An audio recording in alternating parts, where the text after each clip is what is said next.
今回は巨大ラベジャーとその上の基地を作りました。なんでこれを作ったかというと、建物に住みながら移動できるって良くないという発想です。小学生の頃、休み時間自由帳に、オリジナルの戦艦とか船とか FF の飛空艇みたいなのをめっちゃ書いて空想の世界に浸ってた記憶があります。移動できる住処を持ち、旅することに憧れを持っているんだと思います。そんな感じでへんてこな移動拠点を作ってみようという試みです。それではご覧ください。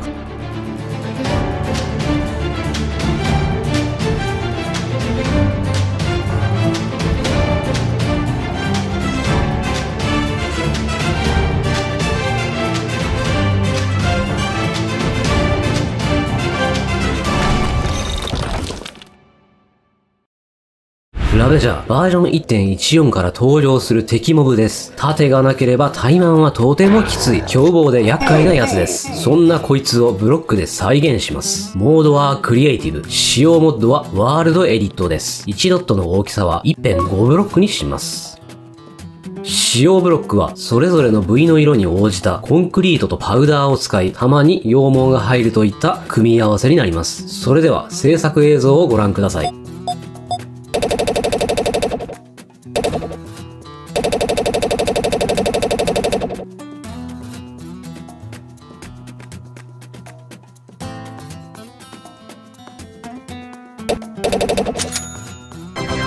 できました。新規ワールドに置いてみます。なかなかの絶景です。おお、こりゃ高い。すげえ。あとは背中に乗せる建物を作るだけです。しかし、ここで問題が。ちょっと、でかすぎね。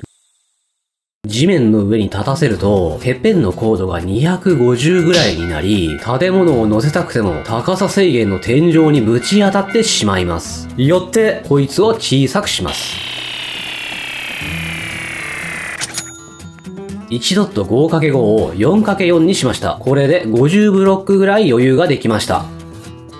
建物を乗せていきたいと思います。建物は大きく分けて2つあります。1つは生産拠点、もう1つは居住用です。生産拠点は森の洋館、居住区は全焼基地の建物をそれぞれ流用してます。手前側の居住区エリアは全焼基地を伸ばして心棒みたいにしました。こんな感じの部屋だけ分離したようなパーツを心棒にいっぱい貼っつけてツリーハウスみたいな感じを出せたらいいかなと思ってます。村から略奪してきた建材を使って無計画にどんどん増改築を繰り返していったというイメージです。形ができてきました。この状態からさらに装飾やディテールをつけていきます。2つの塔をつなぐ渡り廊下は2段あります。上段の方はある特別な役割を持たせてます。動画の後半でそれを明らかにしていきたいと思います。奥側の方の洋館部分の建築を進めていきます。フロアごとにそれぞれ特色を持たせていきたいです。上層階はウィッチやエボーカーが主に活動している研究所みたいなイメージの場所を想定してます。洋館部分の内装に取り掛かっていきます。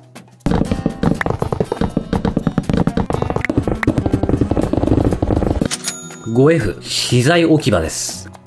木材とか加工される前の素材はここに置かれています。天井高く広々としたスペースがあるので、集会とか朝礼などをする場所も兼ねています。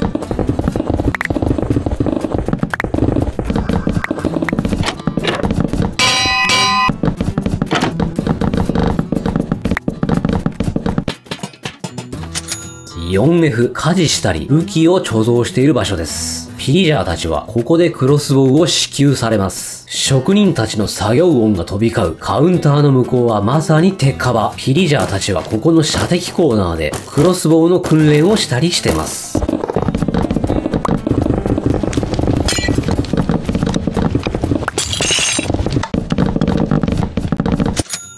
3F みんなで食事をする食堂です。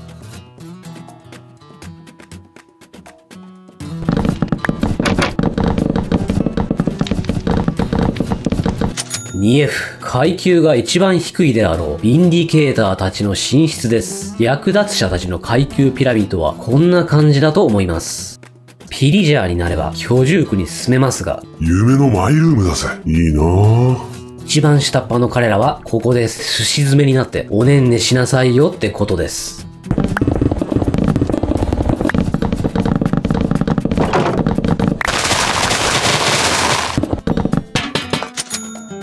最下層は牧畜ゾーンとなります。ここで家畜、普通サイズのラベジャーが飼育されています。この真上に寝室があるわけですから、容赦なくこの牛舎の匂いが真上に立ち上ってくると思います。夜、インディケーターたちはこの周期に耐えながら、ワイはいつか昇格して自分の個室で寝るんや。とか思いながら昇進を夢見て夜をやり過ごしているのかもしれません。牛舎の奥には意味ありげな鉄の扉があります。ここは連れ去ってきた村人の中で違反したやつとか、なんか気に入らないやつを罰するための独居房です。ただの牢屋にはない特徴があります。それは一面のみ一切の壁が取り払われているのです。つまりいつでも脱出して良いということ。行きたくばお行きなさいと言わんばかりに開かれております。一歩踏み出せば解放されるかもしれません。生という名の牢獄から次は 6F の内装です。着手し始めた時、広大な空間を目の前にして何を置いたらいいんじゃと一瞬なりましたが、今は画面上で設置しているこの無数のアーチのおかげでだいぶスカスカな感じを埋めれたと思います。これさえ置けば間が持つという建築法やテクニックの引き出しはあればあるほど良いと思います。6F、エボーカーなどの知識階級っぽい人たちが主に過ごすエリアです。書物やらデスクやら置いてあってザ・ホワイトカラーって感じの雰囲気です。中心は魔女の家の釜みたいなのがグツグツと煮えています。毒薬か治療のための薬なのか何にせよ怪しさマックスです。こちらがその川にぶち込まれていそうな野草やら何やら育てている温室です。こっちの小屋はキノコやらネザーウォートなど暗室で育つものを育てる場所です。さらに上 7F です。研究施設のようなフロアを経て次に必要な施設とは何だと自身に問うた結果、必要なのは宗教ではないかと思い至りました。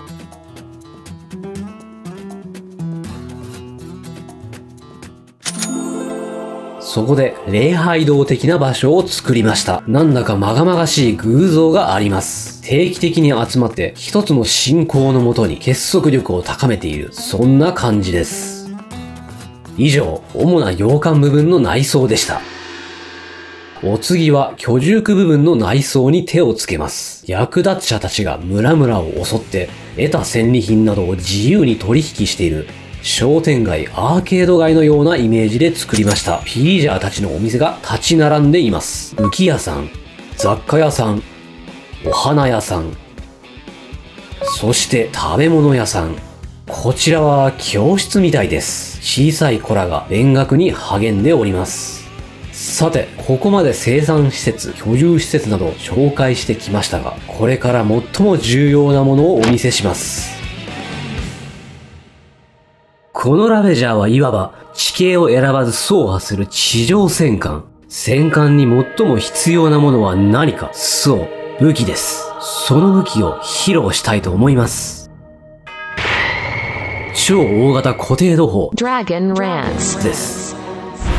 そう、この資材エリアから東部までの渡り廊下は、この巨大クロスボウに装填する大きな矢を運ぶための通路だったのです。発射シーケンスの一部刺繍をお見せします。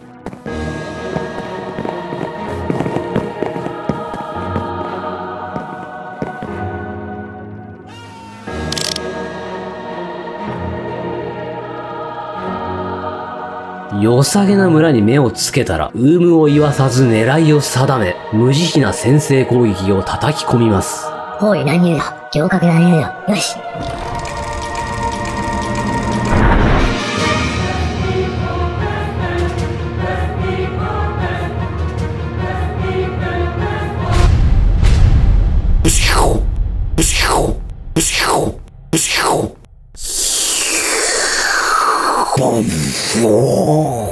圧倒的な破壊力を目の当たりにした村人たちは、戦意や反抗心など風の前の塵のごとく消え失せているでしょう。まさに必要は正義だってはっきりわかんだね。